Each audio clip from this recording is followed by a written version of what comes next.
11th के, लेकिन वो फिजिक्स में नहीं आता, केमिस्ट्री में आता है। केमिस्ट्री में एक चैप्टर आता है 11th क्लास में, if you remember, atomic structure. उसमें आपको ये वाला चैप्टर के जो कंसेप्ट है वो सब पढ़ा दिए गए जाते हैं। मतलब ये चैप्टर ऑलरेडी आपका 11th क्लास की जो केमिस्ट्री का एटॉमिक स्ट्रक्चर वाला चैप्टर है उसमें ये ऑलरेडी कवर हो गया है, हो गया होगा। लेकिन इसका ये नहीं कि मैं तो बता रहा हूँ बात, definitely we will study this chapter in physics way, physics के पॉइंट ऑफ व्यू से मैं आपको इसको पढ़ाऊंगा, ठीक है। तो एटम्स के बारे में, एटम एंड न्यूक्लियाई, एक्चुअली इसके भी मॉड्यूल्स, हमारे 3 मॉड्यूल्स एईएस वेब की पोर्टल पे आ चुके हैं। और थोड़ा मुझे टाइम नहीं मिला इसलिए मैं आपको फोटो इलेक्ट्रिक इफेक्ट के नोट्स नहीं भेज पाया, लेकिन आज surely by evening you will get the my notes of photo electric effect and dual nature of radiation in PDF format, okay. बाकी ई कंटेंट वाले नोट्स भी हैं ही, उनसे भी आप पढ़ सकते हैं। हिमानी जैन तो कोई लड़की नहीं है आउटसाइड रावत बाटा। हिमानी जैन तो 12th में कोई लड़की नहीं है, I can not allow Himani Jain, sorry. अभी अभी मेरे पास एक मैसेज आ रहा है, Himani Jain outside the AECS for Rawatbhata wants to join but we are compelled by the rules and regulation my dear students. हम किसी बाहरी उस बच्चे को इसमें एंटर नहीं कर सकते ऑनलाइन क्लास में, ठीक है। तो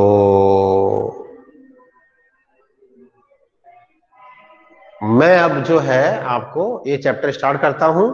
और एटम के बारे में जैसा कि आप लोगों ने पढ़ा था कि एटम किसी भी मटेरियल का एक स्मॉलेस्ट यूनिट होता है, स्मॉलेस्ट पार्टिकल वी कैन से, जिसको पहले तो ये कहा जाता था कि स्मॉलेस्ट यूनिट ऑफ मैटर, जिसको फर्दर डिवाइड नहीं कर सकते।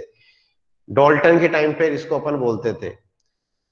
लेकिन बाद में फिर एटम को इलेक्ट्रॉन प्रोटॉन न्यूट्रॉन में देखा गया, कंपोजिट कर, डिवाइड करके, डिवाइड मतलब वैसे नहीं कर सकते, लेकिन ये माना गया कि एटम भी किन्हीं पार्टिकल से मिलकर बना है। मतलब atom is not the smallest, atom is not the smallest, atom जो है वो सबसे स्मॉलेस्ट एंटाइटी नहीं है, ये थॉमसन ने बताया। तो एक्चुअली हमारा जो स्टोरी है ये थॉमसन से चालू होता है, लेकिन थॉमसन का मॉडल भी हमारे कोर्स में नहीं है। हमारे कोर्स में क्या है पहले मैं आपको बता देता हूं।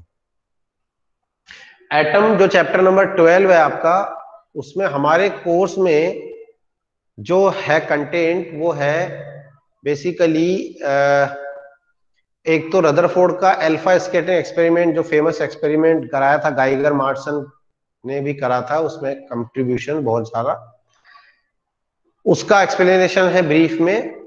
लेकिन वो भी मैं आपको बता दूं कि एक्सप्लेनेशन कभी डायरेक्टली नहीं आता एग्जाम में कि एक्सप्लेन द अल्फा, ऐसा कोई क्वेश्चन एग्जाम में आज तक आपके बोर्ड में नहीं आया, ना आएगा कि एक्सप्लेन और describe the Rutherford alpha scattering experiment. हाँ, लेकिन रदरफोर्ड अल्फा स्कैटरिंग एक्सपेरिमेंट आपके कोर्स में है, तो उसमें से आपको 1 मार्क्स के क्वेश्चन की प्रैक्टिस करनी चाहिए। उसमें से मतलब निकल के 1 मार्क्स के छोटे क्वेश्चन निकल के आते हैं। फिर रदरफोर्ड का एटॉमिक मॉडल कि भाई अपने फिर उन एक्सपेरिमेंट के आधार पे ही रदरफोर्ड ने अपना एक एटॉमिक मॉडल दिया। ये जो भी मैं बता रहा हूँ ये ऑलरेडी आपको 11th क्लास की केमिस्ट्री के एटॉमिक स्ट्रक्चर में पढ़ाया जा चुका है, मुझे पता है।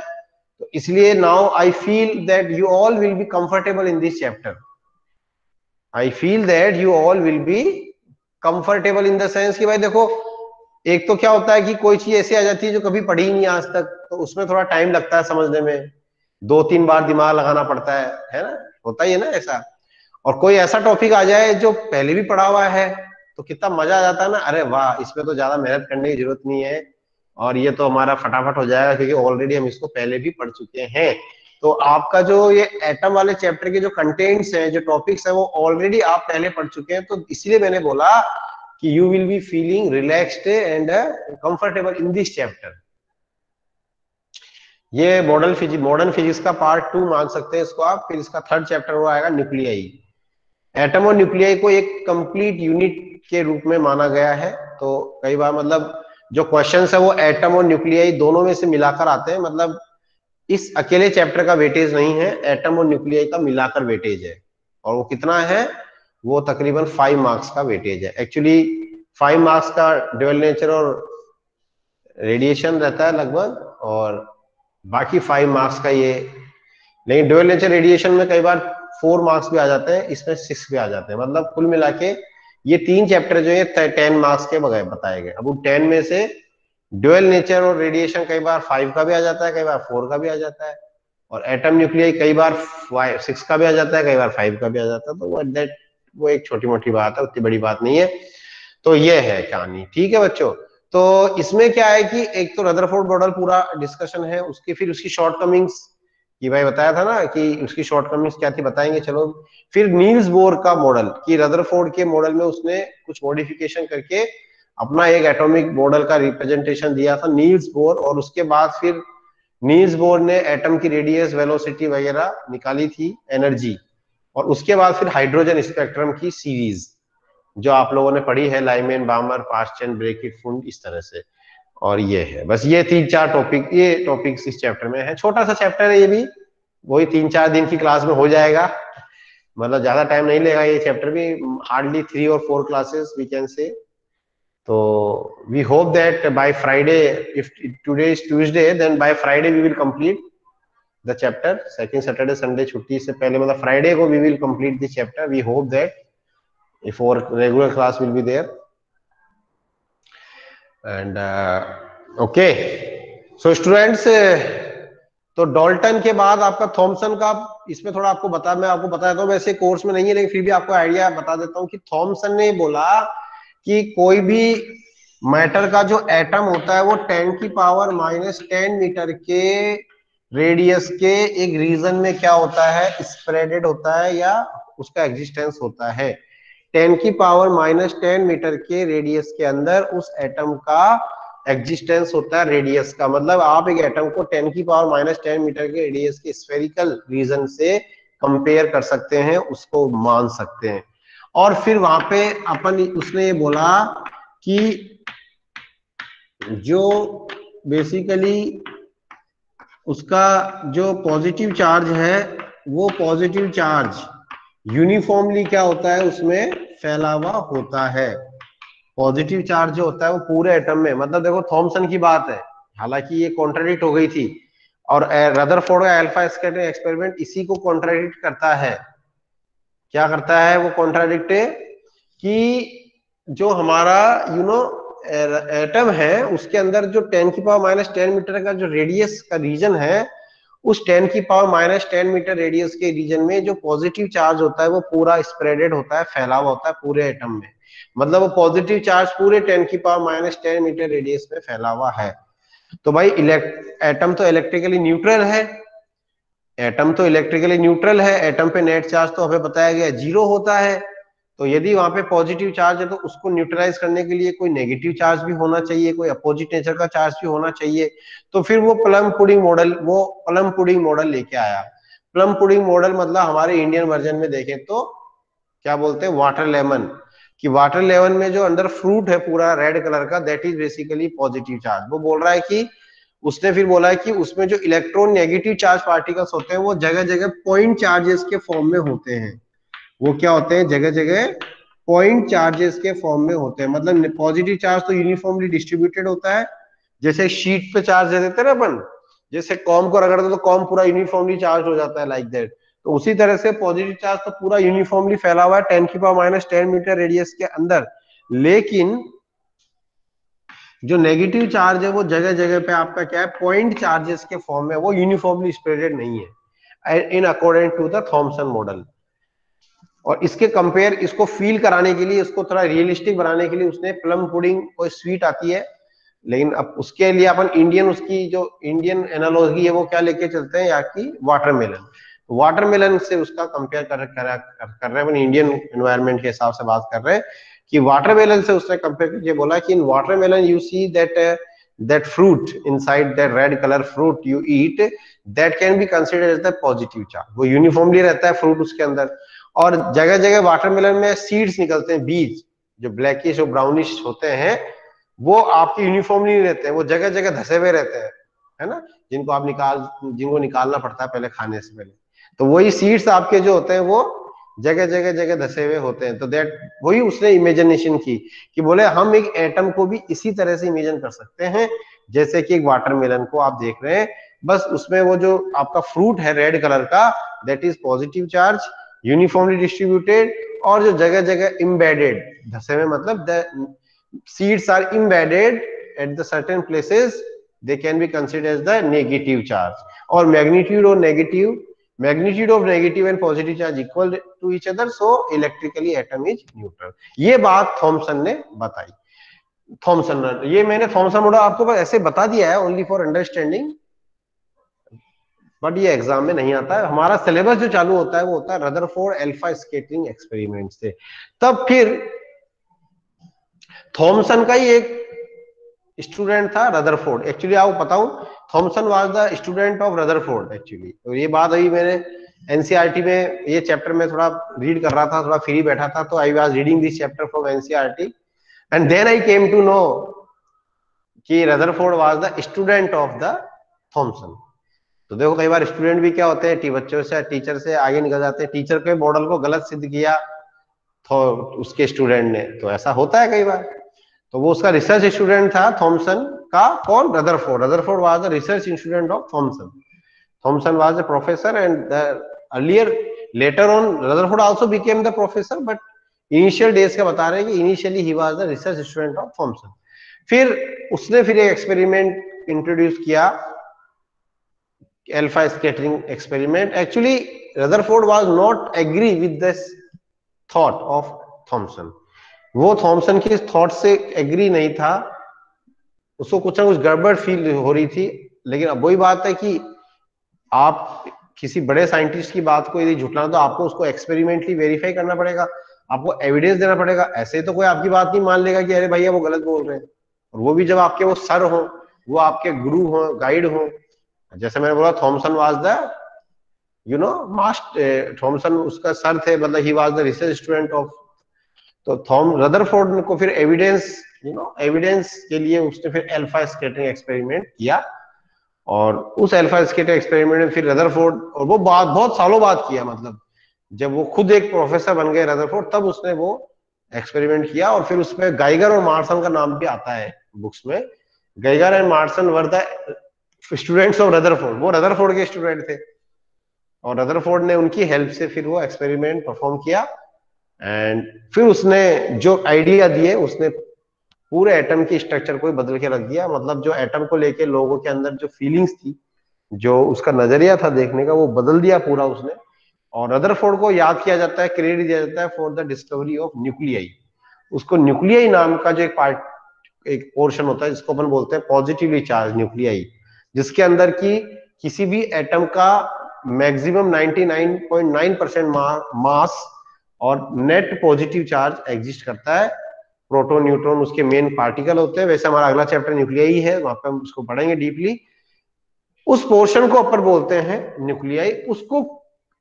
उसको बताने का क्रेडिट एटम में, उसको कि भाई एटम में एक न्यूक्लियाई नाम का एक पोर्शन होता है, जहां पे वो पॉजिटिव चार्ज और उसका टोटल मास होता है नेट अप्रोक्सीमेटली, वो बताने का जो क्रेडिट है वो रदरफोर्ड को जाता है। तो इससे पहले रदरफोर्ड का मॉडल पढ़े, सबसे पहले हमको पढ़ना होता है रदरफोर्ड का अल्फा स्कैटरिंग एक्सपेरिमेंट, क्योंकि वो आपके सिलेबस में भी है, और वो थोड़ा सा, लेकिन वही बात होगा, experiment will never ask directly in the exams like describe the experiment, explain the experiment. Such type of questions have not been asked so far and will not be asked in future also. Then you have to prepare short questions, 1 marks question from this experiment part. कि उसने क्या किया, alpha scattering experiment of Rutherford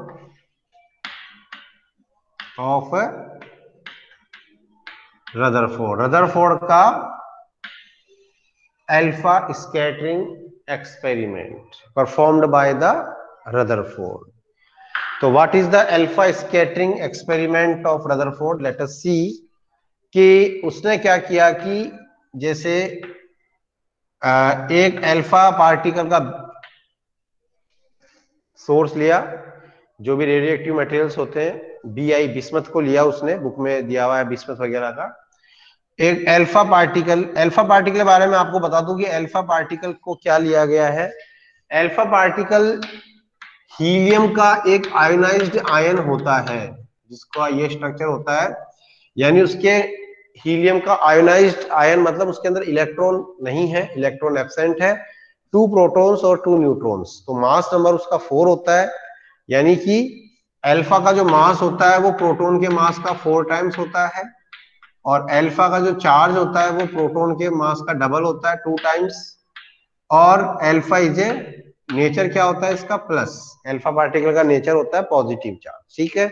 वो alpha particle उसने यहाँ पे source से उसके, और उसको एक कॉल्यूमिनेटेड बीम बनाने के लिए उसने क्या किया, दो इस तरह से ग्लास की जो स्लैब्स है उसके बीच में उसको उसने पास कराया।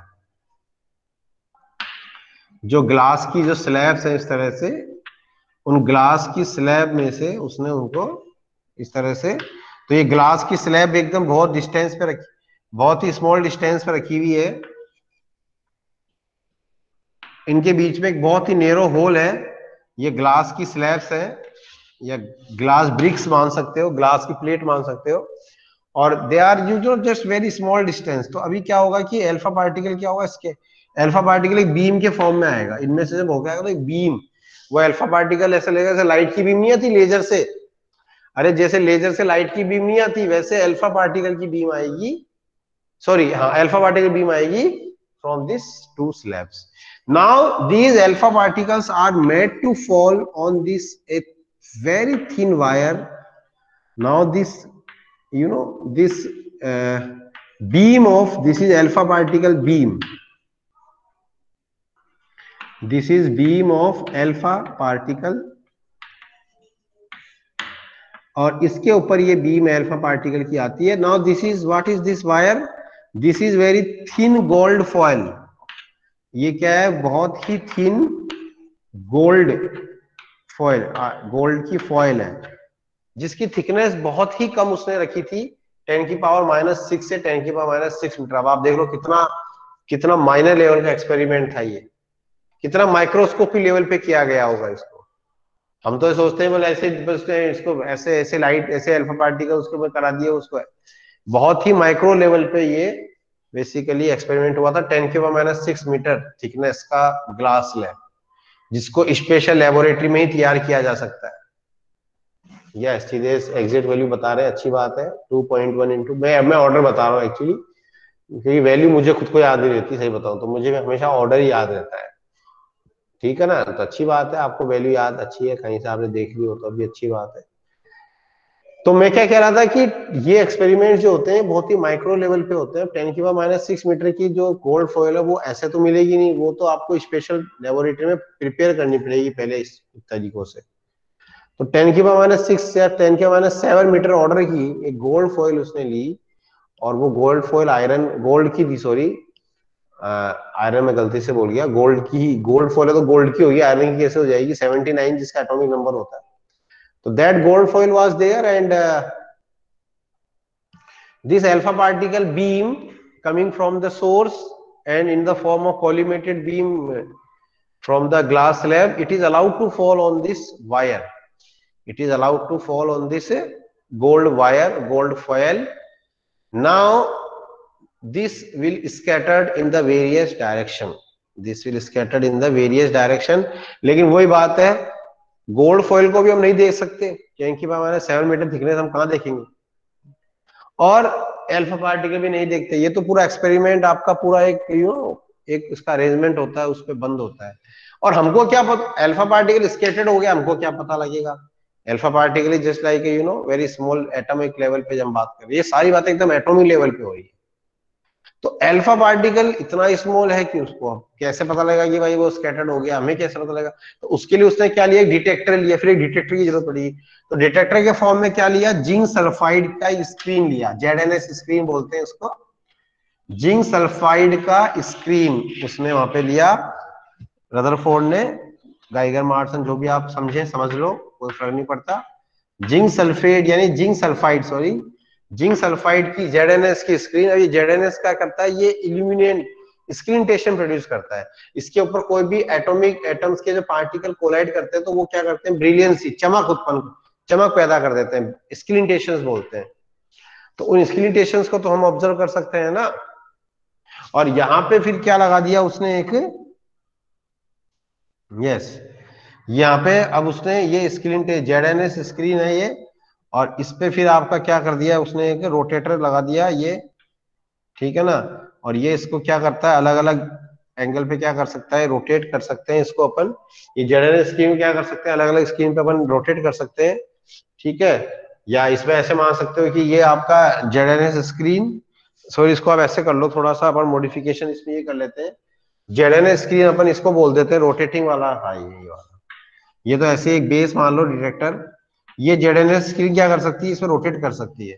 तो डिफरेंट डिफरेंट एंगल पे अपन ZNS स्क्रीन को रख के देख सकते हैं कि जो स्क्रीन टेशन है वो कितने ज्यादा है। स्क्रीन टेशन का मतलब हो गया कि ये अल्फा पार्टिकल जो है वो इसमें से क्या कर रहा है, क्या कर रहा है, अल्फा पार्टिकल इसमें से कोलाइड कर रहा है इस ZNS में, ZNS के एटम से, और उस कोलिजन से क्या हो रही है, इल्यूमिनेंस स्क्रीन प्रोड्यूस हो रहे हैं।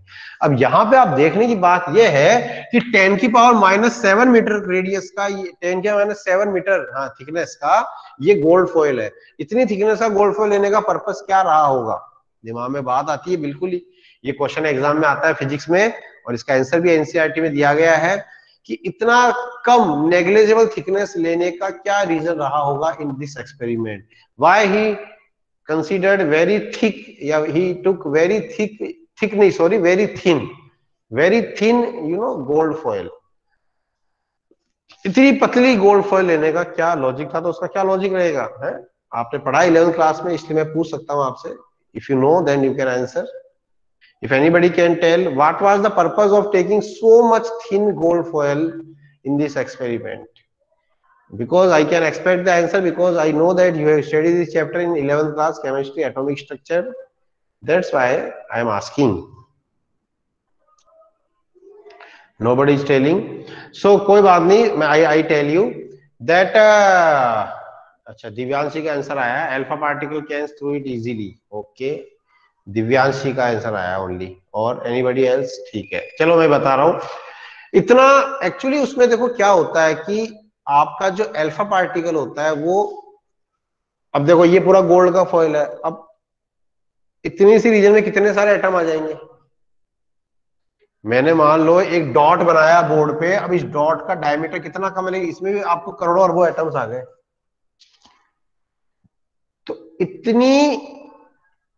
इतनी कम थिकनेस लेने का जो लॉजिक था वो ये था कि अल्फा पार्टिकल एक एटम से ही इंटरेक्ट करे, अदर एटम्स के इंटरेक्शन में वो ना आए।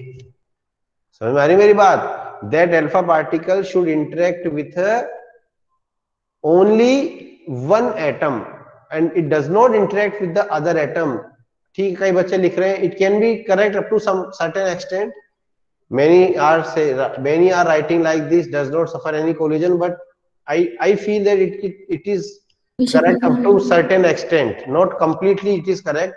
complete correct में आपको थोड़ा और ऐड करना पड़ेगा कि alpha particle should interact only one particle at a time of gold foil, so that's why the thickness is very small। and वही बात आ गई आपकी, ठीक है, we can add like that कि it does not suffer any collision with the other particle as well। वो बात वही हो गई, आप जो लिख रहे हैं वो इनडायरेक्टली बात हुई है, लेकिन उसको अपन को थोड़ा इस तरह से बोलना पड़ेगा, the alpha particle should not suffer any collision with other particle and at a time it should be come in contact और it should collide only with one particle. ठीक है ना। लेकिन अब देखो इसमें एक प्रॉब्लम ये हो गई कि आपका आंसर क्या हो गया, इसलिए गलत हो गया कई बच्चों का, जो आपने लिखा है ना does not suffer any collision, तो ये तो गलत की बात, क्योंकि एक आइटम से तो उसकी कोलिजन हो ही रही है ना, तभी तो स्कैटर्ड हो रहा है। एनी कोलिजन का मतलब तो हो गया no collision, alpha particle is going without any collision. अरे विदाउट एनी कोलिजन होगा तो फिर अपन कैसे कह सकते हैं कि स्कैटरिंग हुआ होगा? स्कैटरिंग के लिए कोलिजन होना जरूरी है, कोई एक पार्टिकल दूसरे पार्टिकल से कोलाइड करेगा तभी तो अलग अलग डायरेक्शन में उसको स्कैटर करेगा, फैलाएगा।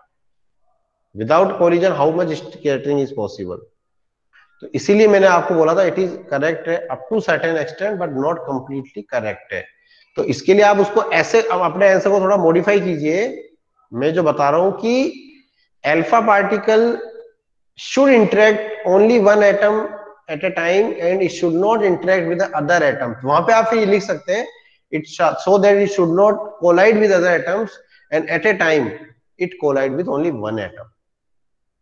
but it is right, it is not right to write does not suffer any collision. It is give a wrong misconception कि भाई वो तो बिना कोई collision के scattered कैसे हो सकता है. फिर again a counter question will be there for you if you write like this.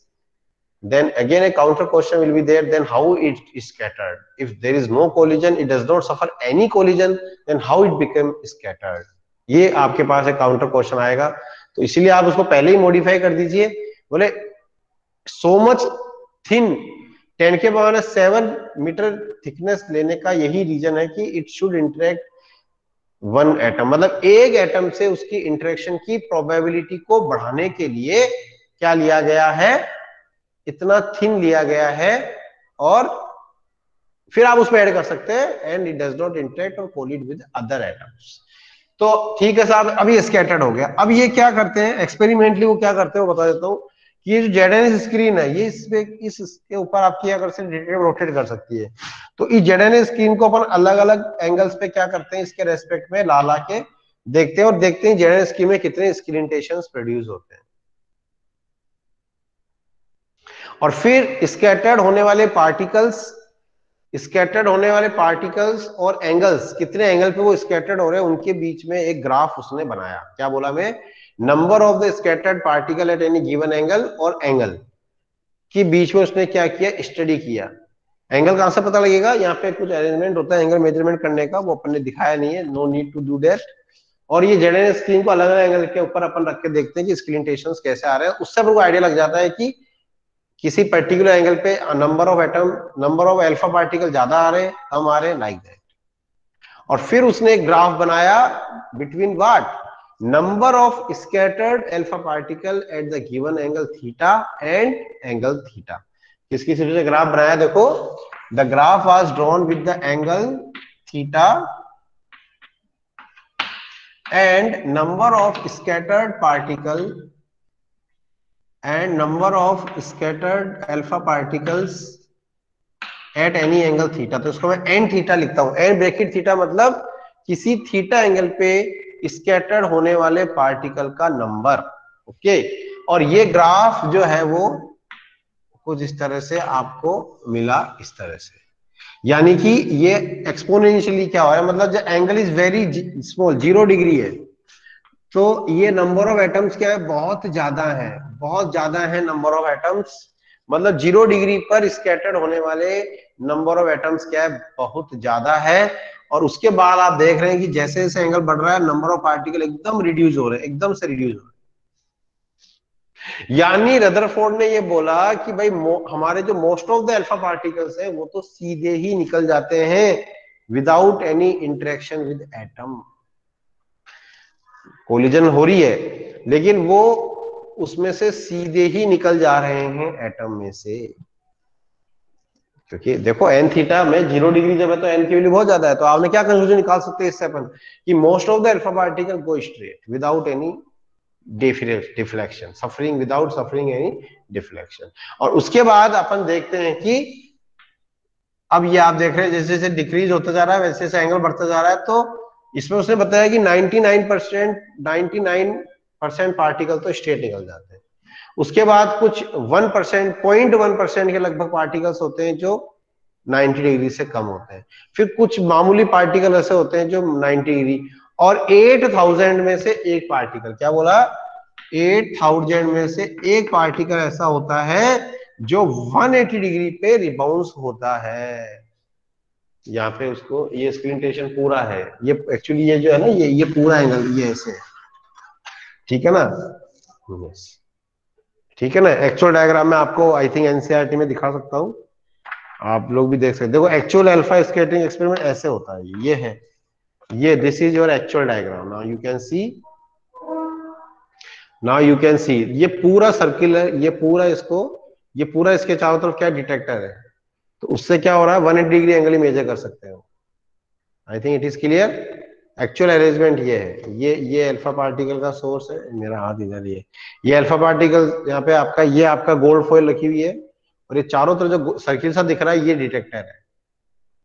मेरा हाथ गलत चल रहा है, ये चारों तरफ क्या है, डिटेक्टर है.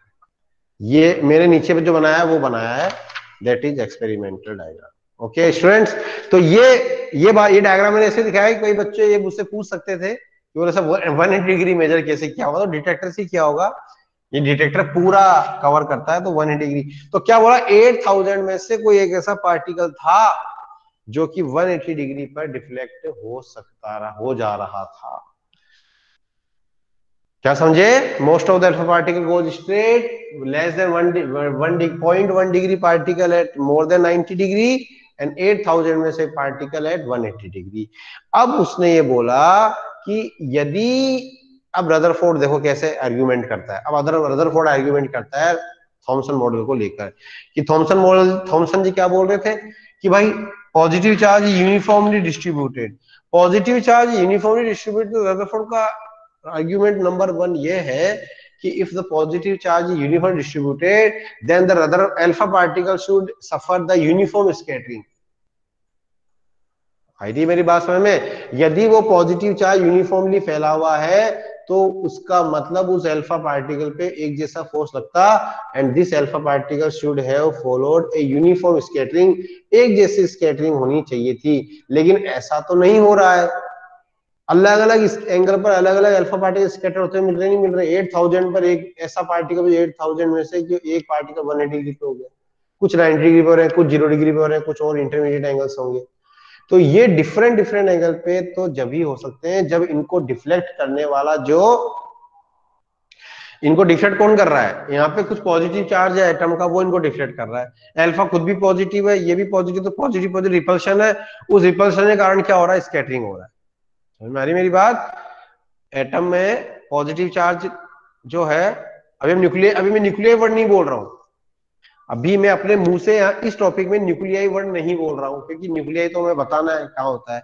तो इस एटम के अंदर एक पॉजिटिव चार्ज रीजन और ये अल्फा पार्टिकल, इनके बीच में रिपल्शन है, और रिपल्शन से स्कैटरिंग हो रही है। लेकिन यदि ये पॉजिटिव चार्ज पूरे 10⁻⁻10 मीटर यानी उस एटम में यूनिफॉर्मली माना जाएगा, तो उस स्कैटरिंग को भी यूनिफॉर्मली होना चाहिए था। ऐसे डिफरेंट डिफरेंट एंगल पे इतना वेरिएशन नहीं आना चाहिए था। तो इतना वेरिएशन आने का मतलब फिर रदरफोर्ड ने ये बोला कि ये जब ही हो सकता है जब इस एटम के पॉजिटिव चार्ज को इस यूनिफॉर्मली न मान के उस एक पॉइंट के चारों तरफ सेंटर्ड माना जाए within the limited region. मतलब कि रदरफोर्ड का ये आइडिया था कि ये जो पॉजिटिव चार्ज है ये एटम में यूनिफॉर्मली नहीं है, वो उस एटम में एक बहुत ही कम जगह पे सेंट्रलाइज्ड होना चाहिए। तो क्या होता है कि वो अल्फा पार्टिकल जब उसके कांटेक्ट में आता है तो अलग अलग डिस्टेंस पे होगा, तो उसकी कंसिडरेशन में उसके ऊपर डिफरेंट डिफरेंट फोर्स लगेगा, and this different different force will give the different value of angle of scattering. आई मेरी बात को समझ में आपको, we are developing Rutherford model. Rutherford model तो सालों पहले चला गया, हजारों सालों, कई 100 साल पहले चला गया, लेकिन अब हम उसको डेवलप कर रहे हैं थोड़ा हमारे लेवल पे समझने के लिए कि इस तरह से उसने ये बोला।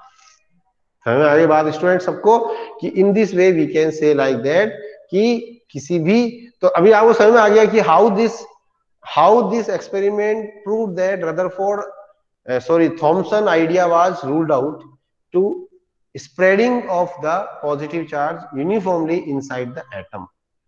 Spreading of the positive charge uniformly inside the atom, this concept given by the Thomson was ruled out because Rutherford, Geiger, Marson experimentally show this study। experimentally वो बता रहे भैया, ये देखो अब तो एक्सपेरिमेंट करके बता रहे हैं, अब आप कह रहे हो यूनिफॉर्मली पॉजिटिव चार्ज, तो समझ में नहीं आती बात कुछ, है ना।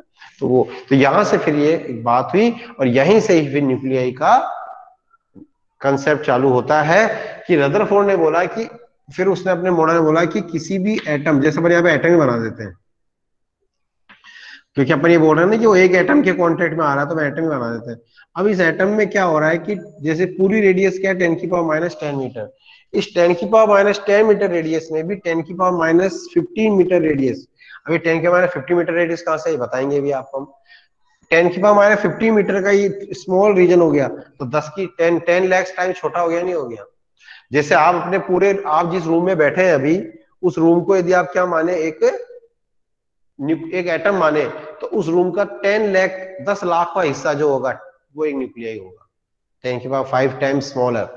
न्यूक्लियाई का जो रेडियस होता है वो एटम के रेडियस से क्या होता है 10⁵ टाइम्स स्मॉलर। यही तो बताया गया, एटम का साइज 10⁻⁻10 मीटर, न्यूक्लियाई का 10⁻⁻ 15 मीटर, लगा लो डिफरेंस, 10 की पावर 5 का आ गया, नहीं आ गया प्लस। तो यानी अब 10 की पावर 5 का आइडिया देख सकते हो, अभी कोई भी रूम में आप बैठे उसका 10 उस रूम को इक्वल 10 लाख हिस्से में डिवाइड करो आप, तो वो जो 10 लाख दैट इज, तो आप समझ सकते हैं कि एटम का बाकी पार्ट पे कोई पॉजिटिव चार्ज नहीं है। That positive charge only consist in very very small region, that is nuclei. तो ये न्यूक्लियाई वर्ड जो सबसे पहले इंट्रोड्यूस हुआ था साइंटिस्ट कम्युनिटी के सामने, वर्ल्ड के सामने, वो न्यूक्लियाई वर्ड को इंट्रोड्यूस कराने का क्रेडिट जाता है रदरफोर्ड। आज हम तो आसानी से बोल देते हैं न्यूक्लियाई, प्रोटॉन न्यूट्रॉन्स है, लेकिन उसको इंट्रोड्यूस कराने के लिए देखो उसको कितना मेहनत करनी पड़ी, उस वर्ड को एग्जिस्टेंस में लाने के लिए उसको कितना एक्सपेरिमेंट करना पड़े रदरफोर्ड को। ठीक है, और ये एक्सपेरिमेंट मैं बता दूं 1-2 साल के नहीं होते हैं, ये एक्सपेरिमेंट आपके 10-10, 15-15 सालों की मेहनत के रिजल्ट्स होते हैं। यस, आप थोड़ा फिर देखना पढ़ना कभी अल्फा स्केल एक्सपेरिमेंट के बारे में, कि ये कोई एक दिन में नहीं हो गया था, कोई भाई आज चलो ठीक है अपन एक्सपेरिमेंट करके देखते हैं, और हाँ भाई 8-10 सालों तक ये एक्सपेरिमेंट चलते हैं, इनके रिजल्ट्स का एनालिसिस होता है, क्योंकि किसी को भी यूं ही चैलेंज नहीं कर सकते आप, है ना, तो वो वाली बात हो जाती है। तो लाइक दैट कि इस तरह से ये, आई थिंक इट इज क्लियर। तो मैं आपको ये बोल रहा हूँ कि इस टॉपिक को आप पढ़िए इस वे में कि आपको, आप सोचिए अपने दिमाग में, आप सोचिए कि और क्या 1 मार्क्स 2 मार्क्स के क्वेश्चन इसमें से बन सकते हैं। 1 मार्क जैसे ग्राफ पूछ सकता है ना, पूछा भी गया है, एक दो कौन से ईयर में पूछा है मुझे याद नहीं आ रहा, एक ईयर में पूछा गया इस ग्राफ को भी। तो आप अपने मन में सोचो कि इस अल्फा स्केल एक्सपेरिमेंट से 1 मार्क्स की कैसे, ज्यादा नहीं बनेगी, कोई 4 या 5 क्वेश्चन होंगे, उनमें से कोई एक आ जाएगा। फिर रदरफोर्ड का एटॉमिक मॉडल, फिर उसने बताया कि भाई ये तो एक बात तो समझ में आई गई, तो इसी के आधार पर उसने बताया कि भाई एक बात तो क्लियर हो ही गई कि किसी भी न्यूक्लियाई, किसी भी एटम का जो नेट पॉजिटिव चार्ज होता है वो यूनिफॉर्मली उसमें नहीं होके एक 10 की पावर माइनस 50 मीटर के स्मॉल रीजन में क्या होता है, सेंटर्ड होता है, उसे न्यूक्लियाई बोलते हैं।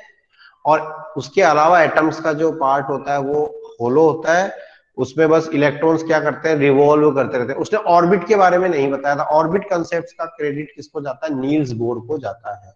मतलब जो शेल सब शेल्स का, शेल्स का उसने बताया था कि जिस तरह से एक प्लेनेट होती है, और प्लेनेट क्या होते हैं, सन के चारों तरफ एक पर्टिकुलर ऑर्बिट में चक्कर लगाते हैं, उस तरह से इलेक्ट्रॉन्स जो होते हैं वो भी एक पर्टिकुलर ऑर्बिट में क्या करते हैं, चक्कर लगाते हैं। लेकिन उसमें ये नहीं बताया था कि वो ऑर्बिट शेल के फॉर्म में हो सकती है, KS KLMN लाइक दैट, जैसा पढ़ते हैं ना केमिस्ट्री में, एक में 2 इलेक्ट्रॉन्स होते हैं, पढ़ते हैं ना, 2 इलेक्ट्रॉन फिर 8 इलेक्ट्रॉन फिर 18 लाइक, वो चीजें रदरफोर्ड नहीं बताया। रदरफोर्ड ने तो बताया भाई ये न्यूक्लियाई, और अब इसके चारों तरफ पूरा एटम खाली, उस खाली एटम में इलेक्ट्रॉन क्या कर रहा है, रिवॉल्व कर रहा है।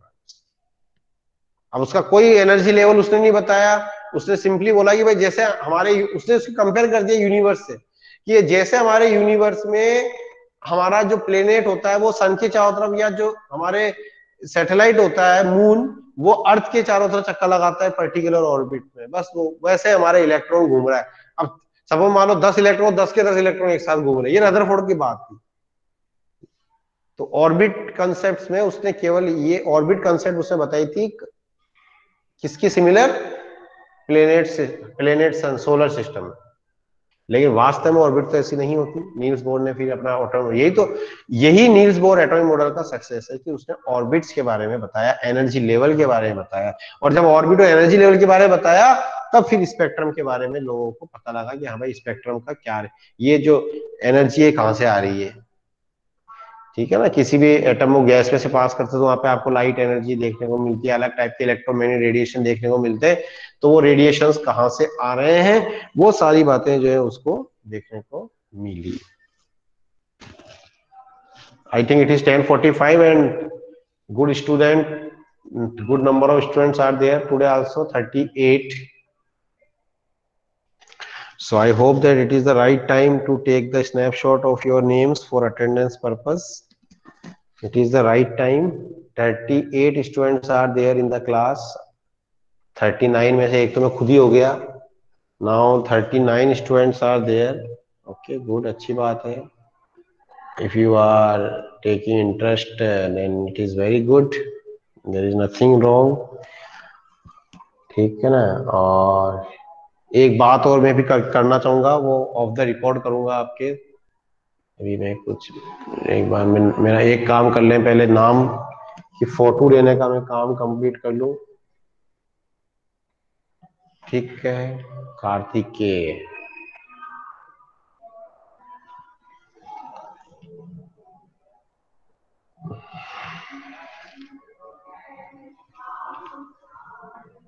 उत्कर्ष श्रीवास्तव भी फिर छुट्टी मार गया आज। तो आई थिंक ये अल्फा स्केटर एक्सपेरिमेंट आपको क्लियर हो गया होगा। तो इसमें फिर अब मैंने बातें समझ में आ गया कि देखो नील्स बोर में भी अपन ये बोलते हैं कि इलेक्ट्रॉन रिवॉल्व करता है, वहां पे वो अलग अलग एनर्जी लेवल की बातें होती है। और रदरफोर्ड मॉडल में बोलता है कि वो ऑर्बिट में रिवॉल्व करता है, लेकिन वो एक ही ऑर्बिट की बात बता दी जैसे सोलर सिस्टम में अपन बोलते हैं। बस सोलर सिस्टम में प्लेनेट आपके एक फिक्स ऑर्बिट में रिवॉल्व कर रहा है, एक प्लेनेट का एक, तो उसी तरह से वो पूरे इलेक्ट्रॉन को उसने एक एंटाइटी मान लिया रदरफोर्ड ने पूरे इलेक्ट्रॉन्स को ही क्या मान लिया, एक सिंगल एंटाइटी मान के, और बोला कि वो एक ऑर्बिट में रिवॉल्व कर रहे होते हैं, और वहां पे उनके इलेक्ट्रॉन के ऊपर न्यूक्लियाई के, ये इस तरह से उसने बताया कि ये जैसे होता है, तो ये इलेक्ट्रॉन आपका रिवॉल्व करता रहता है एकदम, और इनके जिसका चार्ज जेड हो गया, ये ई हो गया, तो इनके बीच में क्या लगता रहता है, एक अट्रैक्शन फोर्स लगता है, इलेक्ट्रोस्टैटिक अट्रैक्शन, और that electrostatic attraction provide the centripetal force. ये बात बताई थी। तो रदरफोर्ड मॉडल के दो पोस्टुलेट्स बनते हैं, एक तो न्यूक्लियाई की डेफिनेशन खुद, और एक ये कि electrons are and revolve around the nuclei in orbit just like the, आप इसको कंपेयर करके बता सकते हैं, just like the planets around the sun और सैटेलाइट अराउंड द प्लेनेट। ठीक है, तो लाइक दैट, और इस तरह से अपन इसको कह सकते हैं। ठीक है ना। तो ये बात है। मैं मोस्ट ऑफ द एटम आपका क्या है, एम्प्टी है, खाली है, इस तरह से डायग्राम बनता है। और ये देखो, ये आपका जो इलेक्ट्रॉन 8000 में से एक पार्टिकल होता है जो 180 डिग्री पे आ जाता है, और कुछ पार्टिकल्स जो होते हैं वो अलग अलग एंगल्स पे आते हैं। यहाँ पर एक टर्म और बताई गई है आपके एनसीईआरटी में, इम्पैक्ट पैरामीटर। स्कैटर्ड पार्टिकल्स को पता करने के लिए इसका ही बहुत बड़ा इंपॉर्टेंट रोल है, इम्पैक्ट पैरामीटर बी। इलेक्ट्रॉन का जो initial velocity, sorry alpha particle का जो इनिशियल वेलोसिटी वेक्टर है, ये न्यूक्लियाई की सेंटर लाइन हो गई। तो अल्फा पार्टिकल का जो इनिशियल वेलोसिटी मतलब जिससे वो आ रहा है, और यहां से डेविएट हो गया तो ये तो फाइनल वेलोसिटी हो जाएगी। अल्फा पार्टिकल का इनिशियल वेलोसिटी वेक्टर का न्यूक्लियाई की जो सेंट्रल लाइन है उससे जो परपेंडिकुलर डिस्टेंस है, that perpendicular distance is impact parameter. दोबारा सुन लो, एक टर्म आपके एनसीईआरटी में बताई गई है, एग्जाम में आती है कई बार, और बच्चे भूल जाते हैं, इसको पढ़ते नहीं है। Impact parameter, impact parameter is the perpendicular distance between the central line of the nuclei and the initial velocity vector of the alpha particle। alpha particle की इनिशियल वेलोसिटी वेक्टर की न्यूक्लियाई से पास होने वाली जो central line है उससे perpendicular distance, that is called impact parameter B. ठीक है, तो ये आपको ध्यान रखना है। तो इसका मतलब यदि जो पार्टिकल 180 डिग्री पे स्कैटर्ड हो रहा है तो उसके लिए इम्पैक्ट पैरामीटर क्या होना चाहिए बताओ, हमारी डेफिनेशन के आधार बताओ। जो पार्टिकल 180 डिग्री पे डिफ्लेक्ट हो रहा है, या सीधे Sharma, very good, impact parameter क्या होना चाहिए, 0 होना चाहिए। ठीक है बच्चों, तो ये है। तो बच्चों ये रदरफोर्ड एक्सपेरिमेंट आप एक्सप्लेन कर दिया मैंने इसको, और भी कुछ बातें और है जो हम नेक्स्ट क्लास में डिस्कस करेंगे। अब ये चलेगा चैप्टर फ्राइडे तक। We hope that we'll complete the chapter. I hope that today's class today class is basically clear to everybody. And अभी मैं क्लास एक बार पहले मैं रिकॉर्डिंग ऑफ कर देता हूँ, then I talk.